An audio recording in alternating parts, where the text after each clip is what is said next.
По еден месец чекање пристигна биолошката терапија по новата јавна набавка во Универзитетската клиника за радиотерапија и онкологија. Пациентите се надеваат дека ова нема да стане пракса. Пациентите, посебно онколошките, не сме баш со некое големо трпение.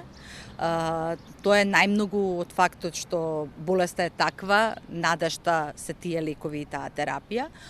И постоеше и паника и револт кај пациентите, и тоа се гледаше по групите, каде што постојано се пишуваше кога ќе дојде терапијата и кога ќе пристигне.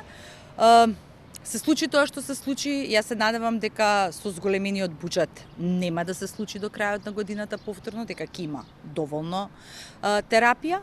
Станува збор за јавна набавка на лекови кои не се на позитивната листа во државата и бара поголема бирократска процедура.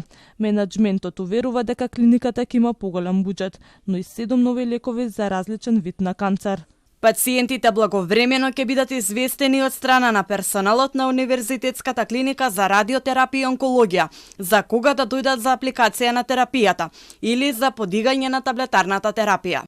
Дел од терапијата да се најде на позитивната листа на лекови, побара Сдруженијето. Вела дека овие измени ќе бидат во полза на пациентите, но и ќе предонесат побрзо да се решаваат ваквите проблеми кои се јавуваат поради зголемениот број на пациенти. Апелираат да се прават превентивни скрининг програми за да се детектира канцерот во рана фаза. Разбирање има, волја за соработка има на високо ниво, меѓутоа административниот дел е нешто што оди многу тешко. Значи, за ова да се исправи, да се решат сите проблеми, бара и промена на закони, не само на правилници, реорганизација на начинот на кој што се поднесува целата таа постапка, и тоа е нешто што мислам дека ќе треба време да се промени, меѓутоа па добрата страна е што првите чекори се направени. Од Фонд за здравство за Телма вела дека работат со Комисијата за лекови и во брзо време ќе се одлучува дали кои лекови ќе бидат ставени на позитивната листа, како што бараат пациентите. Еден месец пациентите на онкологија останаа без дел од терапијата, а криза со лекови имаше и на почетокот на годината.